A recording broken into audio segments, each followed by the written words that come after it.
Good morning and welcome to a shorter edition of the Saturday Show. I'm Carl as usual. We're all going to be doing a probably 45 minute at least to discuss about the World Cup qualifiers and also the League One, League Two previews as well. There's some key games today later on.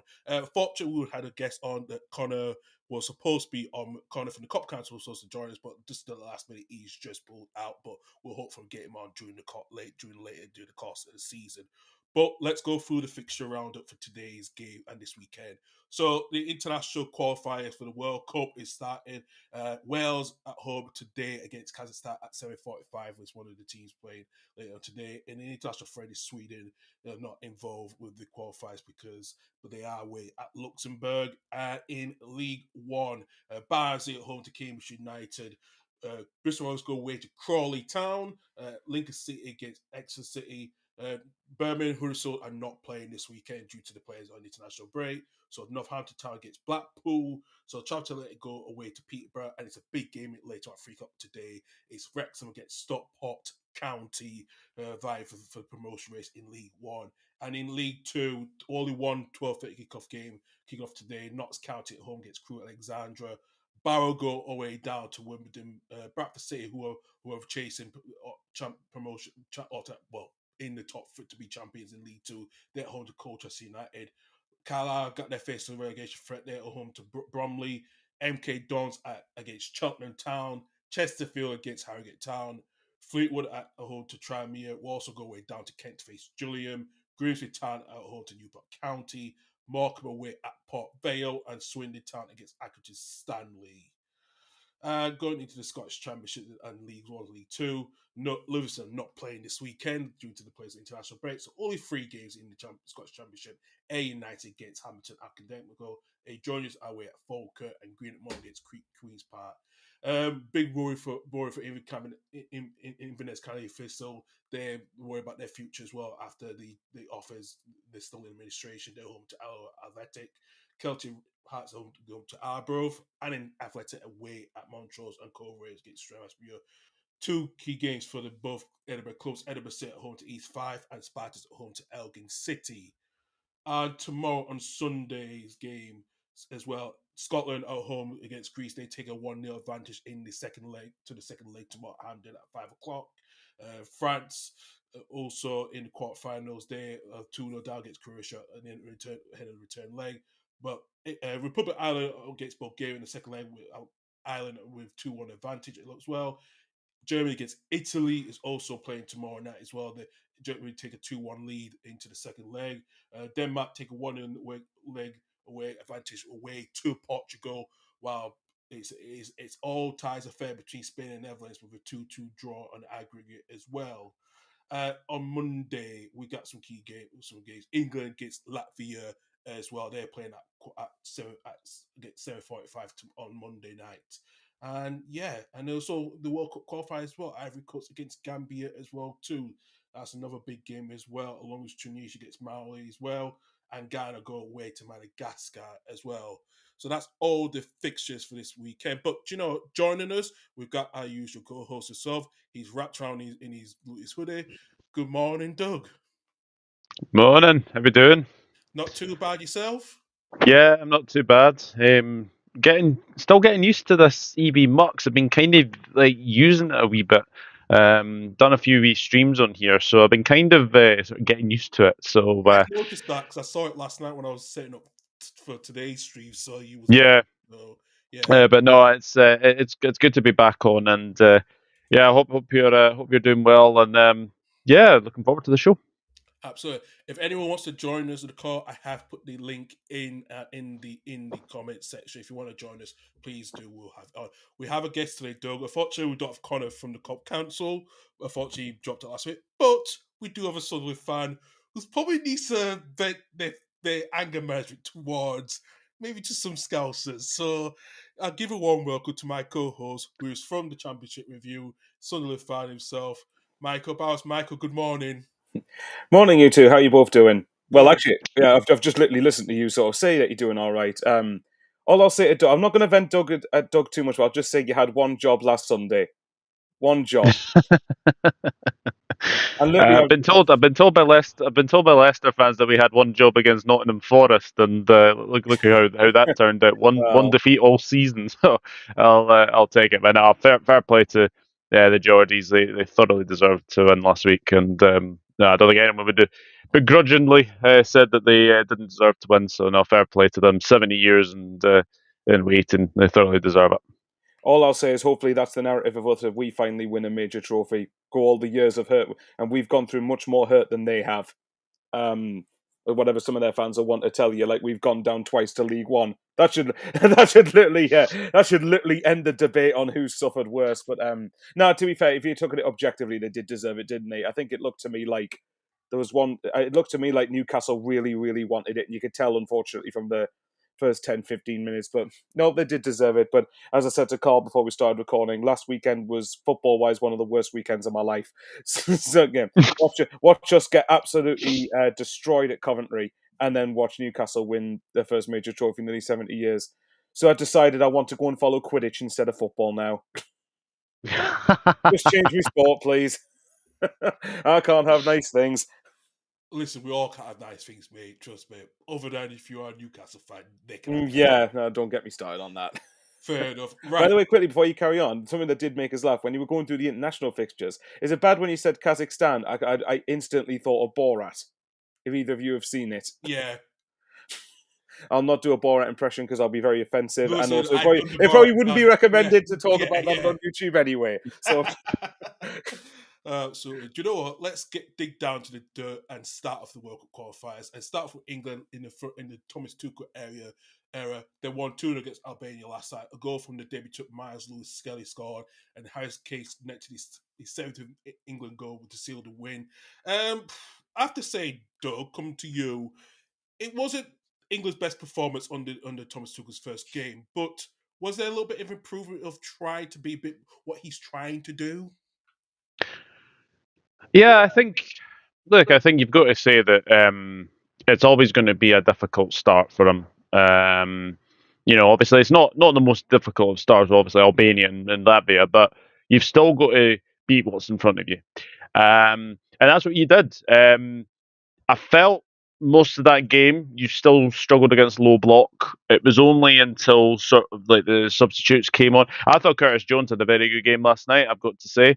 Um, I still think he's got traits and about him that he can obviously improve. But he's still at a very good age of obviously 22, 23 that he can do very, very well. But no, it's a very good win. Obviously good to see obviously Lewis Skelly get his first goal, and then obviously Harry Kane does what Harry Kane does best. Obviously scores as well. And it's nice to see a few debutants in there. Obviously Dan Byrne, who has had the week of his life, obviously scoring in the Carabao Cup final against us, and then obviously making his England debut. So no, like I think what he's doing is very, very good. And you know I really like Thomas Tuchel. I liked him when he was obviously at Dortmund. I liked when he was obviously at Chelsea.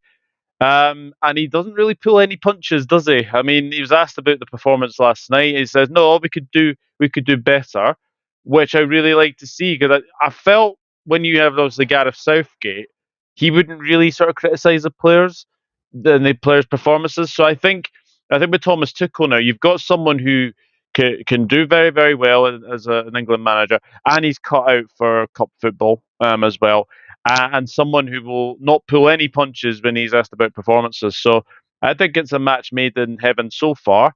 There will be trickier tests to come for sure for England, but a very good start. 3 points is what you need, and obviously, hopefully, follow that up against Latvia on Monday. Yeah, absolutely. Michael, we're just looking at who didn't catch the eye of Tuchel, and we're just looking here. Phil Foden and Maxwell both said like we know Rashford had got his first game after his discovery touches, but as I said, he just failed to create much. Foden had problems on the right hand side. Do you think there's been questions of both? Well, not particularly. We know about Rashford's performance, but particularly mainly on Foden's performance playing on the right because we still don't know what his best position. We always say his best position is playing in the middle. I think, well, I mean, he played there during the Euros last summer, didn't he, Yeah. Gordon? I think I can't remember if it was on the right or the left, but he definitely played out wide in one of the positions, and you could tell he didn't look.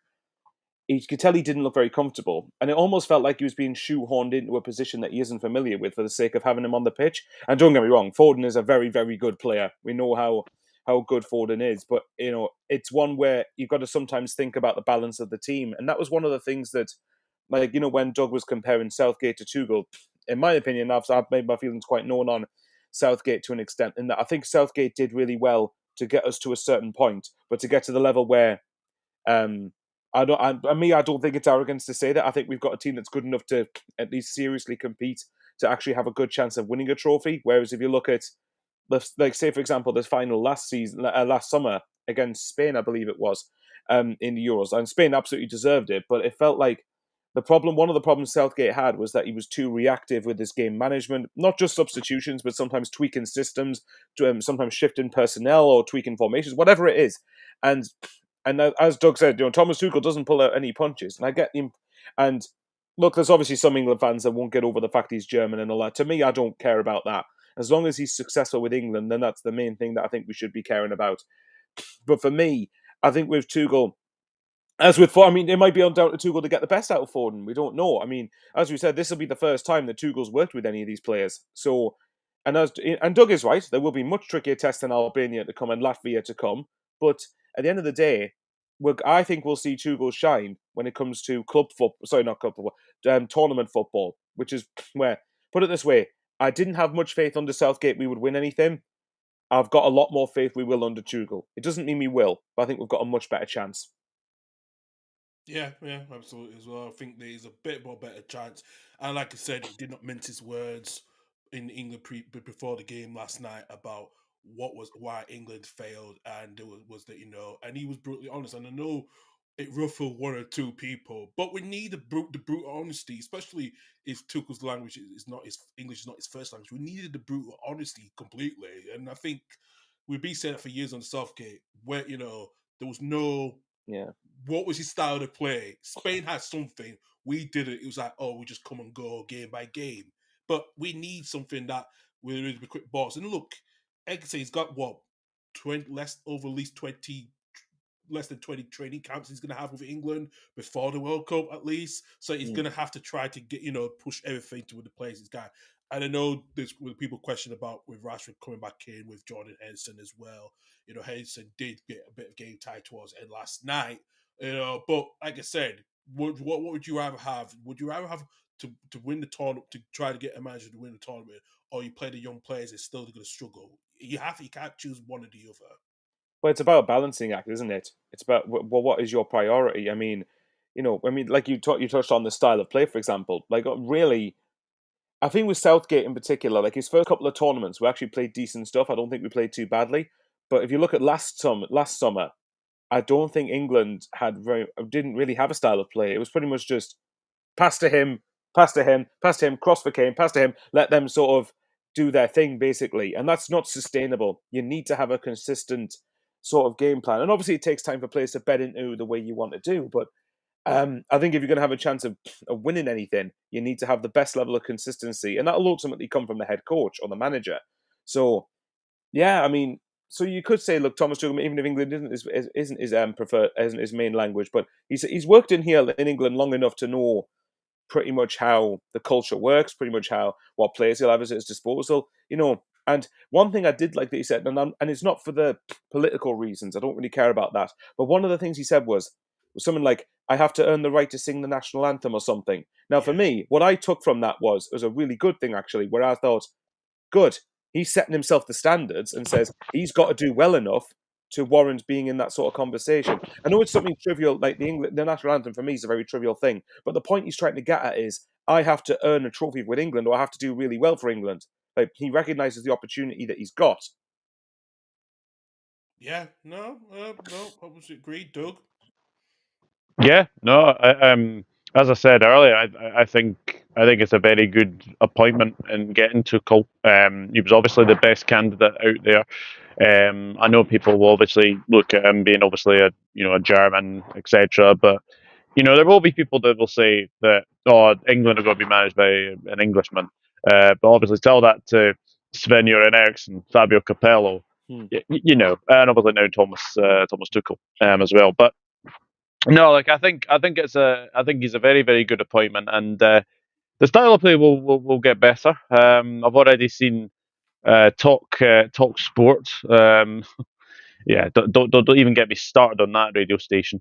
Basically saying that it's Southgate 2.0 after one game, after one bloody game.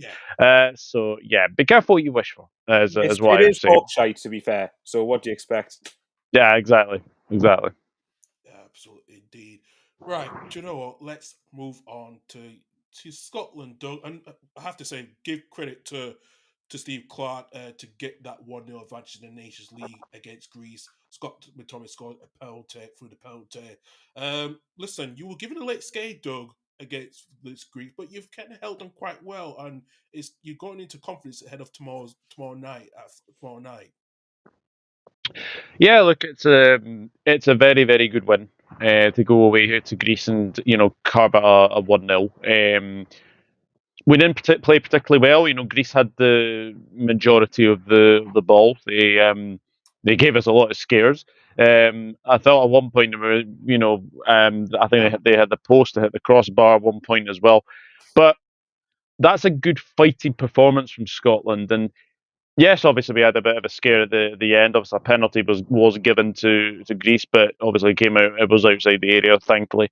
Thank you VAR for that. But yeah, I'm still working out how we got a penalty because I think McTominay. If you actually see it again, McTominay's ankle does actually go into the Greece's player, but it looks like his momentum's actually going into the Greece player. But the referee gave a penalty, decided to give it. And obviously Scott McTominay again, who seems to be our talisman at the moment. He just seems to be scoring goal after goal after goal. He's always having a very good season for Napoli as well. But I thought last night, I thought the game on Thursday, a lot was said about the players in that team. Obviously, Lewis Ferguson was playing his first game since coming back from a really serious injury. Um, you obviously had George Hurst coming on in the second half as well. I think as well, defensively, we looked really, really good. Suter and Hanley were excellent. I thought Robertson was very good down the left. And I know Anthony Ralston gets his critics at times, but I've got to say I thought he was really good against Greece as well. 1-0 is a very slender lead, but we go into it obviously having home advantage. But we are still wary because we obviously know what they did to you guys at Wembley a couple of months ago.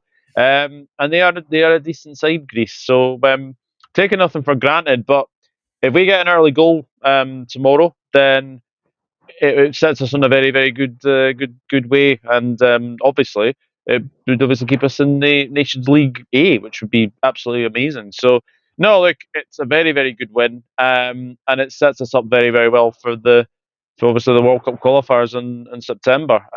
Because let's be honest, Scotland and Greece are going to be seeing a lot of each other over the next few months. Yeah. So yeah. Michael, you have to look at what Doug said about Scott McTominay. Do you think some of the players that are going to Italy, mainly the Scottish players, it's helped their development a lot more than, let's say, the rest of the UK players, like English players? I think if you're having someone like Scott McTominay who has experience, for example, and that will sort of help the sort of younger players get through. But I think obviously with Scotland, I think the main difference is that probably their expectations for Scotland are different to what they are with England, but not in a way that Scotland shouldn't expect to obviously get results. Of course you should be, because if you don't expect to get results, then you shouldn't be playing any game, should you?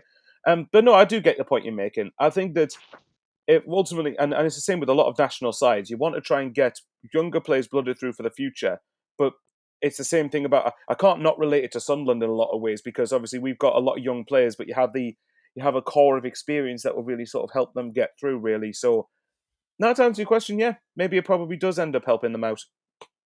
Yeah, absolutely as well. I think that, like I say, we've seen the youth players like Lewis Ferguson playing at Bologna.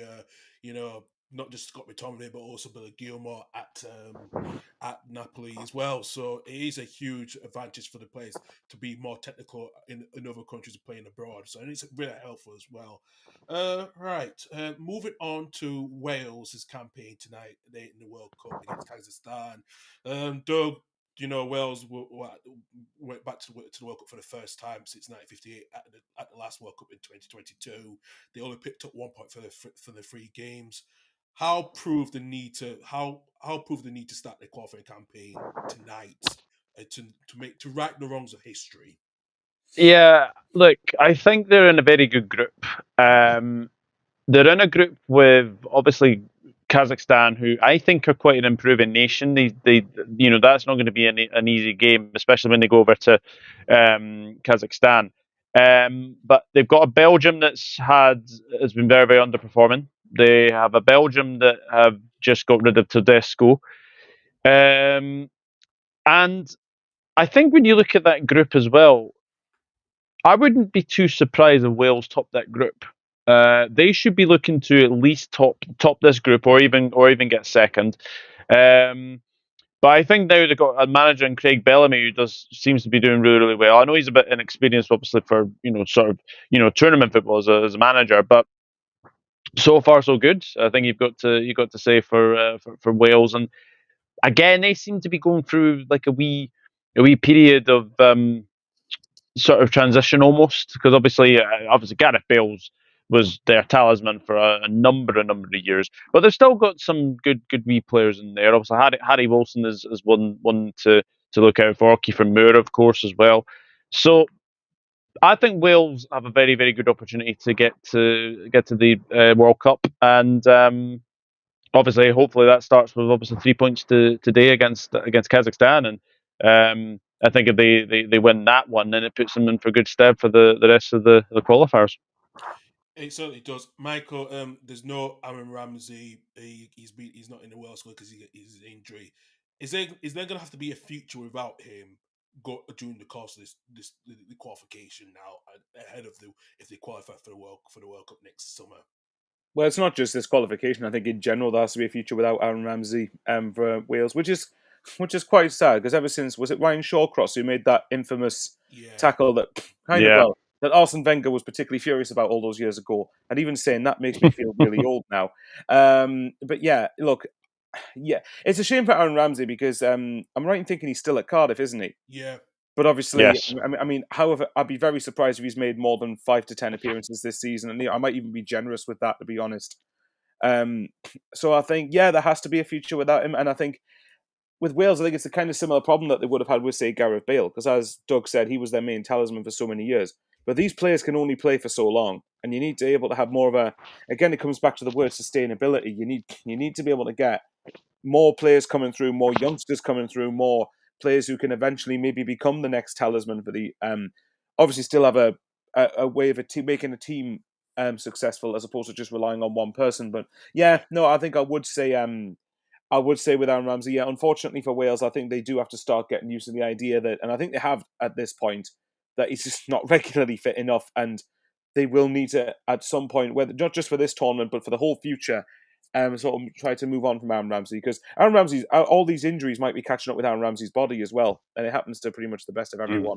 It does, yeah, and he's only made 8 appearances this season for Cardiff City this season, so it just shows, Is it you bad? know, That's more than I was expecting he would have made. yeah, You absolutely, know, and he's like I say, he's out with a hamstring injury for the rest of the season. So only 8 appearances. He's only made 10 appearances in all competitions this season, especially only 2 in the FA Cup. So it is fortunate that because he didn't have a lot of games last season as well. Because I really think he had 13 appearances in all competitions last season as well. So well, there was a lot of hysteria around Ramsey coming back to Cardiff, wasn't there? Which is yeah, fair enough and rightly so. But like, there's a reason that he probably Cardiff. Let's be honest, Cardiff probably wouldn't have got him back if it weren't for all of these injury problems.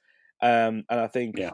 it's a shame. And I like Aaron Ramsey as a bloke. But I think it's just a shame for the guy. But I think at some point both parties maybe need to say, right, you need to move on to try and have someone else replace him. Pretty much. Yeah, absolutely as well. It is a shame as well. Let's finish off with last two. We're going through Northern Ireland. They don't play their World Cup qualifications until September, but they had a very good draw against Switzerland last night. A goal from what a free kick from Isaac Price first a free kick, and then unfortunately, but after nearly 12 minutes later, Syria equalised for Switzerland. It can actually both. Is there a bit of progression coming back into the North Irish team because we're slowly now seeing a bit of the confidence, getting the confidence back after a bit of a disappointed few years they've had previously. Yeah. Obviously, I think Michael O'Neill being back there is absolutely massive. We all know what happened when he was obviously Northern Ireland manager to begin with, and they did very very well. And drawing against the Switzerland side again, I've been kind of saying this for a wee while. I think Switzerland are a side who have a very aging squad, and I think when you see like Northern Ireland, you see like players coming through. Obviously, that they've not really got the likes of like the Premier League clubs Championship. They're more sort of like League One, League Two, and then obviously the League of Ireland for a number of players as well. Yeah, It's always going to be difficult because obviously Northern Ireland are not the team that they once were, but Michael O'Neill's a very good manager, and I think when we look at what Michael O'Neill did for Northern Ireland the last time, it's whether or not he can sort of get back to that hysteria again. I say this again. I think Northern Ireland have got a very very good opportunity, especially at Windsor Park. If they can make that a fortress, then who knows what they can do. But yeah, a very very good point against Switzerland last night. Very very good draw, and they'll be very happy with that. yeah, and the interest as well. The average age Northern Irish finished at the game was only 22. That just shows you who Wow.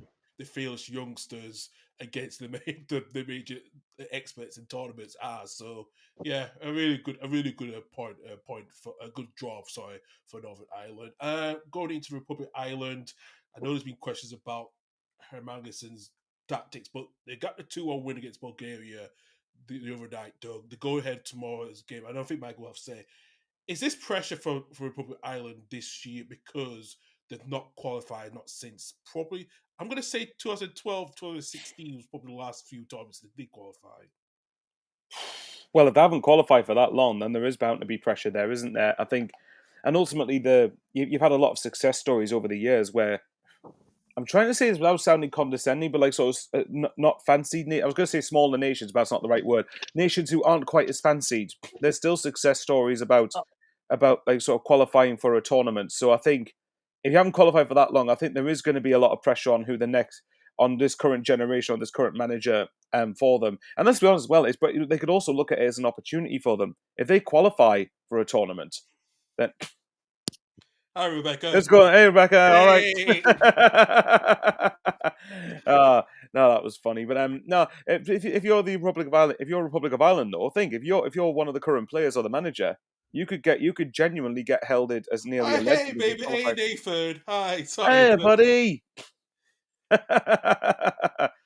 God, He's on like dad. Who's he's that? Who's starting to those look strange like people on the? most of for what Doug said to us the other night in the group chat, Michael. He did say to us that I think he's getting Doug's ears and also the smiles between him and his wife and Rebecca. So there is now seeing the size of that. So Oh, bless. Looks so adorable.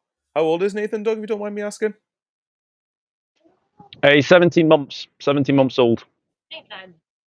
Oh, honestly. bless. I know. You can hear him as well. Oh, it makes your heart melt. It That. does. Going back to Republic Island, yeah. Yeah, it's great to quickly end on it. Yeah, I think if but the motivation's there for the players, isn't it? Because like if you qualify for a tournament, you could basically get held as a legend, couldn't you? Yeah, Or as close to a legend as you can be, anyway. yeah, absolutely as well. It is as well. It's a question of how, and I'm looking at tomorrow's games as well, and I'm baffled how France lost 2-0 to Croatia. Though, and like I said, we know Mm. Deschamps is not going to be there by the next World Cup. He's going to go. But do you think there should be change right now, especially the way things have been going since the Euros last summer? Well, again, I said it a while ago that I was a bit fearful for Croatia, but they obviously still have a very good side. I think them beating France was quite a surprise actually. But again, like we said, they've still got the second leg to come. Um, it is a very very strange performance from France. And yes, I know obviously Deschamps has said obviously after the World Cup that he's going to go, which I think has been coming. I think 12, 13 years in a job is a long time, especially. But he's obviously one of the longest France managers I think we've had for a number of years anyway. But yeah, it's quite a strange result, and I worry if he, like Southgate, is holding back this France team to be very very attacking because I think. And then France have got an E side, they've got a B side, they've got a C side, and they've definitely got D, E, F, G. FG, yeah. So many options, so many options. So it was a real surprise when I saw that result the other night of Croatia beating France because I fully expected France to go and win there, but yeah, wasn't to be. But they can make it up in obviously the second leg and try and get through to the final of the Nations League. Yeah, we're hopeful. Semi-finals, I think. I just looked to say it was quarterfinals that they Quarterfinals, yeah. lost. Well, the quarterfinals, so the semis then. Yeah. I was going to ask both of you a question, but particularly for Doug. So, if he's been there for 12, 13 years, do you think he's reached a point where it started to get stagnant and maybe fresh blood might not be a bad thing for them if they did make the change? I think that would be the case, Michael. Yeah, I think if you look at, like, obviously look at what Liverpool have done this season. Go from Klopp to Slot, and it's been a very, very good transition into. It almost feels like Klopp has gone, and then it's obviously felt like the Shankly Paisley thing again. Like Shankly left, Paisley took over, so it feels like Klopp's gone there, and then obviously Slot is taken over. So it almost feels like France do need a bit of fresh new blood, and I think it will do them the world of good for sure. Will it be Zizou? Because that's what we're all expecting. That name is to be, I think he's going to be the favourite. It's whether or not he wants to be a national team manager is the next thing. Zizou's done a fantastic job as a Real Madrid manager. He will be the favourite. He will be the favourite. So see what happens for sure. We'll see what happens. Do you know what? Let's delve into the Leagues 1, Leagues 2. Big games at the top. Like I said, Wrexham and Wycombe have only at 11 points. Wycombe's ahead of goal difference going into today's game. You got Stockport County in the top 6 as well. It's a huge game today. Late on, the big game was Wrexham against Stockport County. Listen, Oh. yeah, I know it's huge, isn't it? It's like second. Is this third versus fifth, isn't it? yeah, it is. So I think, and I'm right in thinking saying if Wrexham win today, then they jump back above Wycombe into second place. It kind of seems to me at the top of League One that it looks pretty much certain that Birmingham are going to win the league unless they have a very, very big Sunderland style collapse, which you would imagine that they probably won't. So, who do you think is the battle for automatics then? Because I know it's easy to just say Wrexham versus Wycombe versus Wrexham, but I suppose if you look at it, if Stockport won at Wrexham today, they're only 3 points back. I know Wycombe will have a game in hand, but they'll only be 3 points behind second. And then obviously you've got Charlton, who are starting to come into a good bit of form as well, aren't they? Yeah, they are. I know. It's a good point. I feel like, but with Birmingham getting it, I don't know what it's a weird thing because with Matt Bloomfield going to Luton, I thought it would have affected Wycombe's point, but they're still hanging in there to get that final promotion spot. But I think it's gonna be another story again on the Welcome to Wrexham TV series that Wrexham will get promoted, promotion. I think it depends because obviously Matt Bloomfield, because I remember at Wycombe he hadn't started all that well after Gareth Ainsworth left.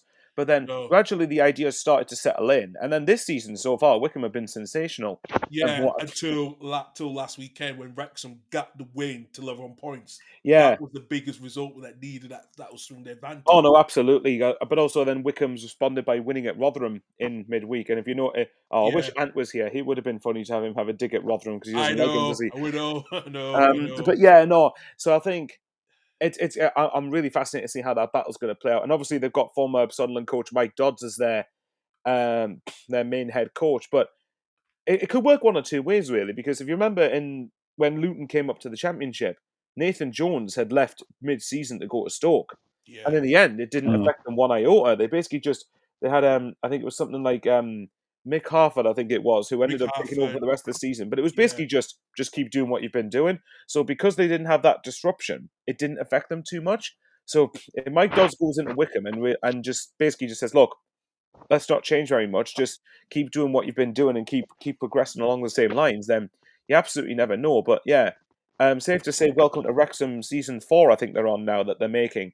That's going to be fascinating if Wrexham did end up nicking into second place. But you also got to take into account, even if whoever makes the playoffs, Huddersfield, I believe they got rid of Michael Duff not long ago as well. Yeah, and they got their first win, the first time for win in a most of games. It was Crawley, wasn't it? They won 5-0, I believe it was. Yeah, they scored more than 3 goals for the first time in a while. Well, I heard apparently on the EFL highlights, because after last Sunday, I wanted to give up on football for a couple of days. I know you did. That's what we do the championship review last week because of you. Yeah, well, there was no way I was talking about a 3-0 defeat to Coventry and then watching Newcastle win the cup. But either way, the point I was making was last night I finished watching the League 1, League 2 section of the EFL highlights. But apparently the commentator said that Huddersfield were they the first goals they've scored at home this calendar year? Yes. That is horrendous for a team that I didn't realize how bad that was. And poor Brad in our group chat, bless him. I wonder how he would have, I bet he would have probably been like questioning life choices after watching all of that. But like, I know. I feel for him. I really do. Yeah, exactly. But when you look at like Huddersfield and Rotherham, were the two clubs that got relegated alongside Birmingham. Like for Huddersfield, that's not acceptable. Like because surely their aim. I know it's probably not the case for Rotherham now, but for Huddersfield, they've still got a chance of getting back to the Championship. So, if they're struggling to score goals at home, then Christ, no wonder they got rid of Michael Duff. But and obviously they'll have tougher. Sorry, I've kind of gone on a tangent here, but they'll have tougher games than Crawley. But a 5-0 win should give you confidence all the same. But I'm looking at that promotion battle, and you look at, like I say, you got Wickham and Wrexham battling for top 2. You got Charlton, who are on a great run of form. You said they play Peterborough today, don't they? Yeah. Then they've got Stockport again. Wrexham Stockport, probably game of the day in the EFL. And then you've got obviously Huddersfield in there, Bolton, who have started to come really good under Stephen Schumacher.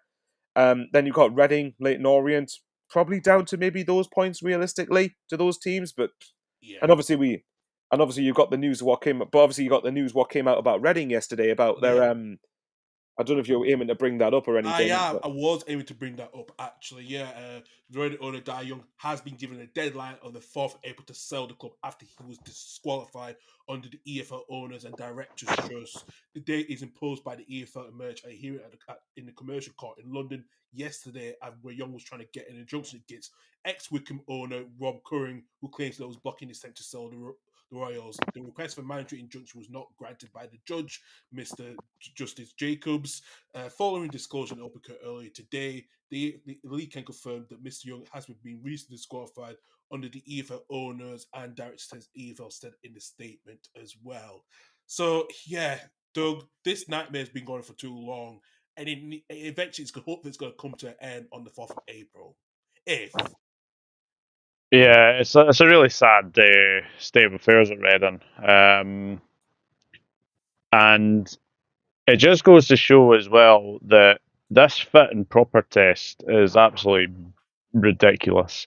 Because obviously we look at what happened to the likes of Bury, Gretna almost.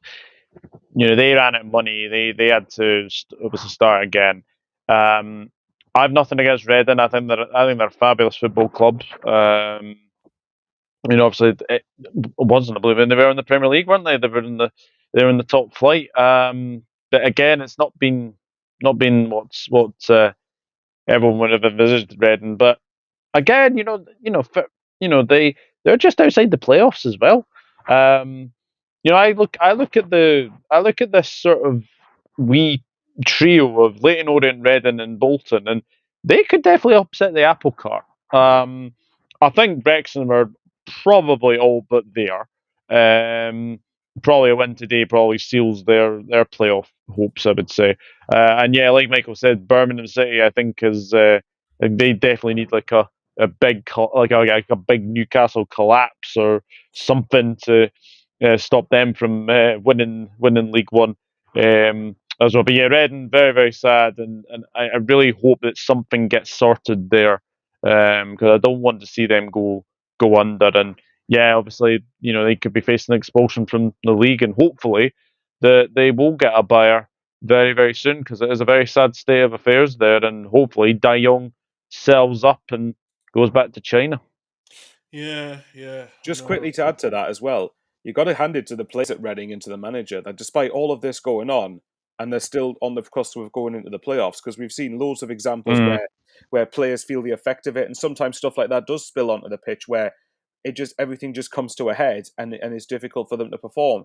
But fair play, I think fair play to Reading, for Reading's players, manager, and yeah, like you've both said, hopefully for their fans, something gets resolved soon because it's horrible to see any fan base go through something like this. Absolutely, it is. I have got the odds about Huddersfield Town's next manager looking here at the moment because of what's going on. The favourite is the return to possibly return of David Wagner. Des Booker is behind him in 5-2 odd. Even Ian Everett is there along Grant McCann. John Worthington, who's the interim manager at the moment. Neil Lennon can be ruled out because he's now done firmly until the end of the season. Rooney's little names are Wayne Rooney, oh dear. Rob Edwards, Chris Hughton, and Neil Warnock at the moment. Some interesting names there. But the interesting name is actually looking at David Wagner could be going back. That could that work for the show? Because the football they have played over the last couple of years has not been good enough, at least, and they got the relegation. People will question about Michael Duff, and we know that in the group chat, Michael, because we were warned about that by three of our friends on it and told to brag about it, and then eventually look what happened. Yeah, I mean, I think a lot of those. That's one of the reasons I don't take bookies seriously when it comes to, or as seriously when it comes to names for managers, because it's basically just whatever's fancied at the time, really. But for David Wagner, I could possibly, if it was David Wagner, maybe to the end of the season, possibly, because obviously we know second spells don't tend, more often than not, don't tend to go as well as what the first spells did for certain managers, or whether But even the he's not. same But for he's not had a players. good. He's not had a good. Out since he's left with us, he's not had a good managerial career anyway. It's just Yeah, I mean, he did okay at at Norwich, Norwich. honestly, but obviously the caveat is he had like a parachute payment team, got them into the playoffs. I think, but to be fair to Dave Wagner, I suppose you got to bear in mind when we looked at the quality of the championship last season, like particularly at the top with Leeds and Southampton being two of the teams in the playoffs, it would have been an extremely tall order for David Wagner to win the playoffs with Norwich. If it had been a regular sort of standard at the top, probably closer to this season, then he would have had a better chance of it. I guess. Yeah, I mean, with Michael Duff, if the football's not been great, if you're going to at least the risk comes because I can imagine a lot of Huddersfield fans view David Wagner in very very high regard because obviously he was the Yeah, one who got them to the Premier League, so, and kept them in the Premier League. Let's not forget as well. So but would they want his name to be potentially tarnished? Would they want that to him to come back and if it doesn't go well, then it makes them think of him less fondly. But at the same time, as I've said, they're in the shout. They're in the playoffs currently. They're in the shout for going up.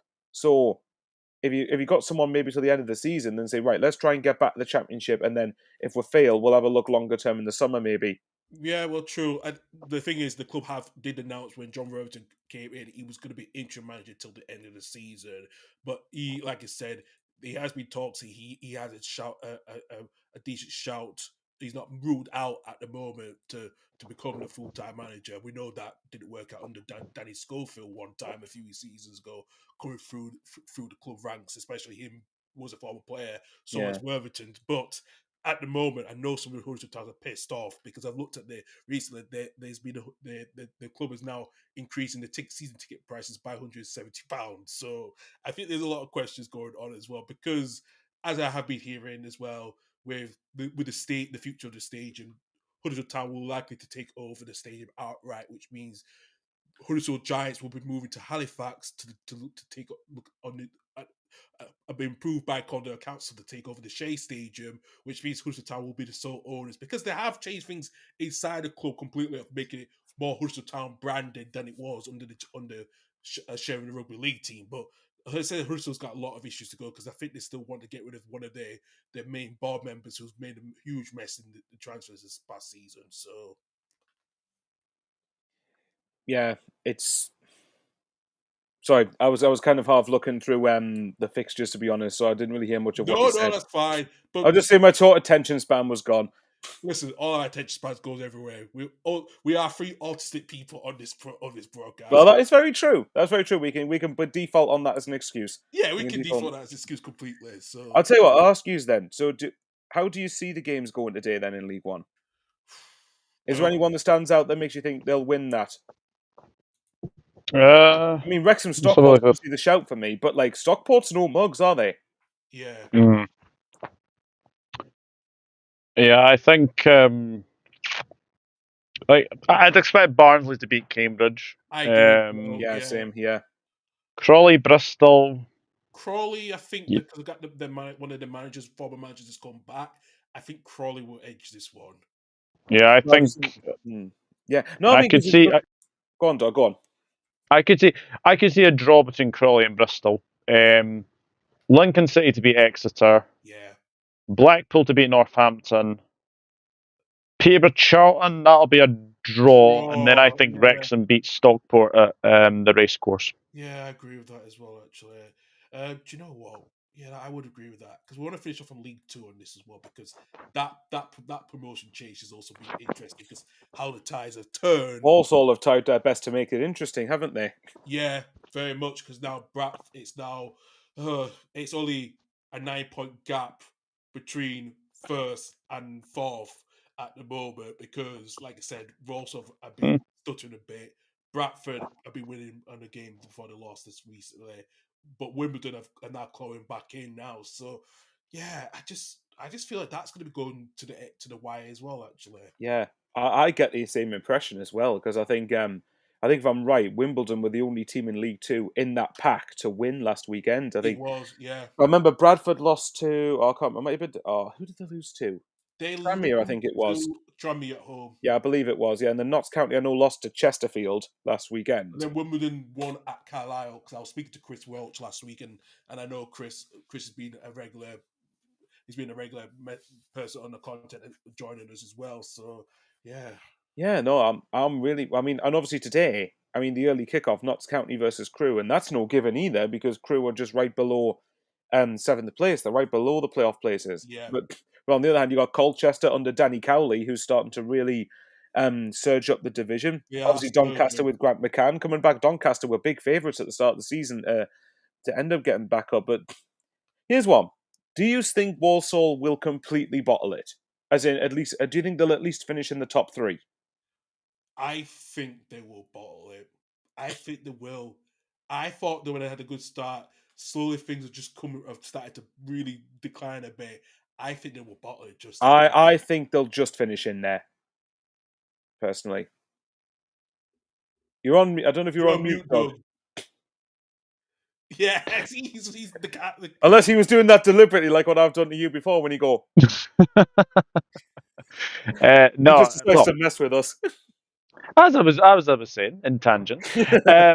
No, I think Walsall will just make it in there as well. They might not win the league, but I think they'll be in there. I think they'll just be just do enough as well because we're coming into the nitty gritty now. Eight more games left of the season, and obviously you've got the Easter fixtures coming up as well. When there's like games on like Good Friday, like Good Easter Monday as well. So yeah, it's going to take shape over the next couple of weeks for sure.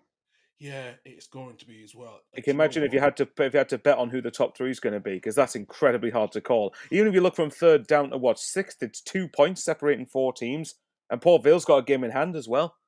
Yeah. Do you know what? I think Bradford will be champions. Wimbledon probably second. And do you know what? I'm just thinking, who has Walsall got left to play in the? Well, they go to Gillingham today. Yeah, which isn't an easy game, by the way. They've got Doncaster on the 1st of April. Have you seen? And next Saturday they've got Wimbledon at home. Yeah. Christ! Yeah, some of their fixtures are quite nasty. Midweek. I think that's going to be the deciding factor, and the Port Vale as well. Those two games, I feel like Doncaster will edge it just because I think Doncaster's got that experience of when coming late to the season. I think it'll be Walsall, Wimbledon, and Doncaster. The only reason I say that I don't think Bradford will make it is I wonder, will the pressure get to them? Because we talk about size of clubs, and I think Bradford really should be higher than League Two. And it's been a few years now. I agree. Yeah. Yeah, and it's a few years now. I would even argue Bradford should probably be a championship level sort of club, to be honest. I think they're probably too big for League One even. Yeah, I would say a lower level championship than. Yeah, I'd say that's fair. But my Yeah. point was, I think they haven't been. I think it was in 2019. I think it was they got relegated to League Two, and they haven't been Yeah. out of it since. So I'm just wondering, will the pressure be a bit more on them than it would be the likes of Wimbledon or Donny or even Notts County to a lesser degree? My gut feeling is that, and I hope I'm wrong. I hope Bradford actually get promoted, but I don't think. I think the pressure will get to them in particular. I agree with Doug. I agree. I think me and Doug obviously both agree. I think Walsall will just make it. Probably not win the division, but I think they should have enough to make sure they're in the top three. But obviously, what you saying, Carl, is not beyond the realms of possibility for Walsall, given that they've not been great in recent weeks.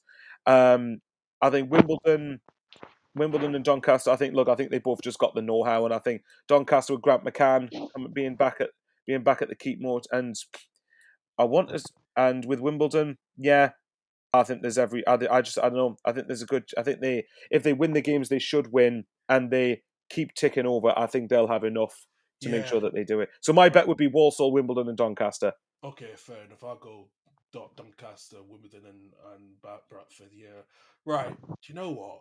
I'm gonna say Notts County beat Crewe Alexandria today. I think Wimbledon will beat Barrow easily. With Danny Cow doing well at Colchester, the last couple of games they've won on a draw. I wouldn't be surprised if this was a draw between them and Bradford City today. I think Bromley will edge Carlisle. Sorry, Chris. I know you're trying to make the great escape under my cues, but I think Bromley will win today. I think MK Dons get something at Cheltenham Town just about. Harrogate Town, they've been all right. They're not worried about their threat. I think that will be. I think Chesterfield will edge at just. Yeah, I'd probably agree with that. Tranmere. Tranmere away at Fleetwood. Yeah, I go for Tranmere because I think the way they beat Bradford, last weekend was proven. They need to stay up in the league. And Fleetwood are kind of like mid-table nothingness at the minute, aren't they? Yeah. I go for Walsall to win at Gillingham. They have to win there if they need to get this. See, I fancy that to be a draw at Gillingham win, mate. Which Yeah. sounds weird. Which sounds weird considering I've just said I think they'll make the top three. But like, I don't know. I don't know. I just think was it John Coleman? I think has now started to just string things together a little bit more with Gillingham, and I think at Priestfield, I think it's a more difficult game than probably what people think it is. Although maybe I'm having PTSD flashbacks to when we played them in League One, but either way, like I don't know. I fancy that to be a draw for some reason, but it's based on a gut feeling though. Yeah, well, fair enough. I think Newport. It's actually. Do you know what? It's because Newport. They Newport Grimsby. I think Grimsby would. I don't know. It's a hard one with that because Newport. And here, good morning, Chris. We were down months ago, like pigsty owners. They have no clue. Yeah, well, do you know? I think Grimsby could win actually today because they're not too far from the playoffs as well. So yeah, I'm gonna go Grimsby. Today against not Newport County. I think Morecambe, Port Vale will win against Morecambe, and it's actually Ian Holloway's 1,000th game. So against Lancaster Stanley. So wow. Yeah. No, I did not know that. No, I did not know it until this morning. I was like, I knew he'd been around the block quite a lot in terms of managing clubs, but I didn't think it was anywhere near that much. Wow, fair play to the guy. He's obviously done something right. Yeah. Yeah. The one we used to play for us is going to be a wind up today. He was at Hibs earlier this season, but got released. Because Chris told me last week he's not been to any home games this season. He's avoided it, which I felt sorry for him because I could understand why he's not going to the home games. But I would say try to get to home game, Chris. It might make a difference. You never know, but yeah.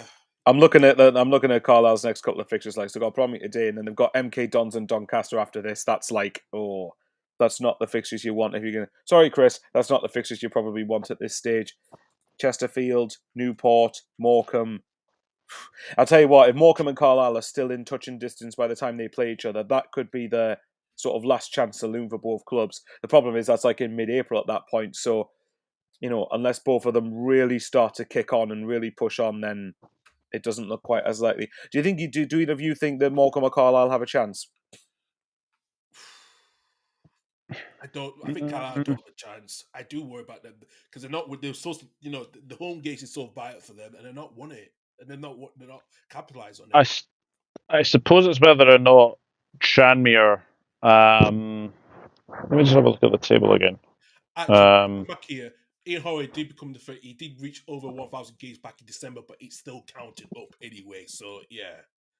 It's whether or not Tranmere, Harrogate, or Accrington have a bit of a collapse now. Yeah. And I think Carlisle need 3 wins from somewhere. It'd be obviously be good if they can get something today against Bromley, but it's looking really, really bleak for Carlisle. And as Chris said, they've not got very good chance, unfortunately. Morecambe have got Derek Adams, who says it like it is. Yeah. But it's whether or not they can get out of it. As well. I still think it's between Harrogate, Tranmere, Morecambe, and Carlisle to go down for me. I think Harrogate's because fine. I think they're fine. I think they've always done well to stay. I think Harrogate can, if they get another 2 more wins at least, I think they're all right. Because the points are that Tranmere, because of the ownership, because with Rihanna's boyfriend ASAP Rocky, he's going to be part of the consortium to buy the club. He needs Tranmere to stay in League Two. If they don't stay up, I think that the takeover is not going to happen if they get relegated. Yeah, I think personally it's probably between 2 of the bottom 3 to go down. I think with Harrogate and Accrington, they're both on the same amount of points, and I think, as you said, Carl, I think they both probably need about at most 2-3 wins. Yeah, at most to do it. Tranmere, I mean, obviously, look, I mean, for Mark Morecambe and for Carlisle, I think obviously Tranmere winning at Bradford last week wasn't ideal for them, shall we say? I think with Carlisle, this might sound very simplistic, but the first thing is the game in hand they've got. They need to win it to even just psychologically. I think what they need to do is, I know Chris doesn't feel they have a chance, but at the same time, if you win the game in hand, psychologically catch Morecambe for a start, and then start to look above them. But I mean, correct if I'm wrong, Carlisle were in League One last season, weren't they? They were, So, yeah. and it's not the first time this has happened where teams have gone down from League One to the National League. Like Forest Green just did it last season back to back. So, it's quite frightening when you can drop down once. Then all of a sudden, if things aren't right, it's like a slide, isn't it? It is. It's a huge slide. It's a huge slide, and especially for what Chris has been talking to me the last couple of weeks, so he's been joining me. He said it's just the ownership needs to be. There needs to be better ownership who knows football, the football level side of things, and that's what the issues is. He's been saying. So, yeah, it's a hard one for him, and I can understand his frustrations. But you know what, guys? As it's coming to 12:30, it's now 12:30. Let's finish the show actually quite well. So. What you guys got planned today, Doug, Michael? I'm on daddy duties, so I don't think I'll be doing too much really. Get a bite to eat for lunch, and obviously I think Nathan goes down for a wee nap very soon as well. So no, I'll be most of a chilled out day, I think, in here. So yeah, they got nothing planned, but. Yeah, we'll see what happens in the football. I'll keep an eye on obviously League One and League Two, and obviously the lower leagues in Scotland as well. Yeah, Michael, what about yourself for the rest of the weekend? No Sunderland as well, so. Well, I'll have a bit of a peaceful weekend in that regard, won't I? I think I'm going to have a reasonably chilled day. I think I'll be probably taking the dogs out round the woods maybe later on to have get some steps in and get some scenery. But then maybe I fancy watching Wrexham Stockport later. So I might do the same as well, actually. All games are live on Sky Sports Plus later today at 3:00, so tune into that as well. Yeah, no, it should be good. It'd be good. I think sometimes I still have a slight affiliation for League One because obviously, unfortunately, we had to be there for 4 years. But as long as we're not there ever again, because I don't really want to be in that league. So, but I have somewhat of an interest in League One still to see who does what. So, no, I'm looking forward to it. It should be quite decent. Fair enough. What about you? What are you planning? It's probably the same as well. To be quite honest, yeah. You know what? I do have a free one day visit to go to one of the bingo gigs. I signed up to bingo, so I might go down to the bingo hall some point this weekend, try to win Is this some how we're money. missing the Premier League and the Championship? Hey, it's better than nothing. So yeah, I That's might true. just That is probably do true. that today or tomorrow over the weekend to see how I feel anyway. But I might watch the Wrexham game later on anyway. I will watch Wrexham Swap game. That's gonna be an interesting game as well. But yeah, nothing much this weekend because I'm all doing this stream today, and then that's me off till next Saturday till we do back to the usual services for all of our clubs. So yeah, Where but you'll be hoping that Coventry have got a result at Bramall Lane. I fucking hope so. Who- Frank, I know I've pissed you. We've criticised you. He's like, I know I've And slagged you off before, but can you please be my best mate next to leave me it with games and please one win? day, just for one day, just please, just beat Sheffield United, and we will apologise for everything for what we said about you in the past. As long as you don't beat Sunderland in the playoffs, because if you do, I won't be very impressed. Yeah, exactly. Yeah, that's a fair Lose point. to us in the playoffs, please. Chris, Yeah. I love how we just finished. Only points Carl get his fucking nailed to his job. Carl couldn't win at bingo. To be fair, just obviously finishing on the point about Coventry, Frank Lampard's done a very good job there, Yeah. and I think, believe it or not, if I look back at my early sort of predictions, I'm pretty sure I had Coventry in the playoffs, which didn't actually look like it was going to happen. But no, fair play to Frank I did Lampard. as He's done well. a really good job there. I predicted them to finish in the playoffs. To be fair, I think it was fourth. I think I went for them to finish at the start of the season. Their team's good enough, and obviously next Saturday we've got the Alex Neil derby because Alex Neil comes back to the Stadium of Light, so that's going to be great amount of fun. Oh, feisty. Ooh, yeah, We're never beaten. We're never ever beaten. So I'll just take a point now as long as we don't play crap. See. Absolutely. Gentlemen, thank you very much. Michael, thank you for joining us today. I really appreciate that. No, You're welcome likewise. to join us on the Saturdays if you want to. You're welcome. I think next Saturday I'll be heading towards Sunderland, so that's gonna. So unless you want me to just give you a little mini clip from the Stadium of Light or something, but I don't think I can. I'm too lazy to do that. No, Unfortunately. don't worry. You don't have to. But like I say, appreciate you to join us. No, for the thanks for having us. rest of the It's been a season. good laugh. It's been Yeah, good. absolutely. Doug, we'll hopefully see you next Saturday as well, depending on what you're doing as well. So, we'll Yeah, absolutely. I know it's Mother's Day. I think next it is Sunday, isn't it? So, next um, Sunday. aye. So And yeah, the and clock's obviously, still back next weekend as well. So, yeah. yeah. I You'll think it's. clearly teach Nathan how to write a card for Rebecca and just go on, son, go on. Just learn how to write as 1 year old. I know. I didn't expect him to have a wee cameo in this episode, but there we go. Hey, we always need cameos from other people around us, so it helps us a lot. Absolutely. So yeah. Yeah. Well, we're back. We're hopefully back on the same time. We're back on the same time for the Saturday show at 11 o'clock at the usual time next week, and then we're back with the championship review. Hopefully next Sunday, Michael. Depending on our results, you see what happens. So, Hey, I usually turn up regardless of the result. Last week you was didn't the turn up exception. last weekend, and Last I weekend wanted was to the go ahead. exception. My rivals had just won the major trophy. I can understand that. The only person that would have been happy was Boogie Annie. So we thought, Yeah, I can imagine you getting Andy on just going, well, I did nothing. We're just trying to piss Cov fans off. So, I tell you something. Leeds need to improve their records from 12-30 games. I don't talk to me about that. Just all right, I'll make Carl really nervous here. Imagine a Leeds versus Sunderland playoff final. don't say that because we know what's going to happen. Carl, if it makes you feel better, if we get Coventry in the playoffs, we'll probably lose. So, doesn't matter. Well, listen, the 12:30 kickoff though, we'll talk about that in another discussion because I think that's that karma we always have because the evil likes to just keep us down because they don't want us to go back up, and there's evil bias. That's what it is. So. You tell Carl's desperate to go up this season. Yeah. So am I, to be fair. I think we really need to go up. As I say, we should be back on with the usual spots with our content next weekend.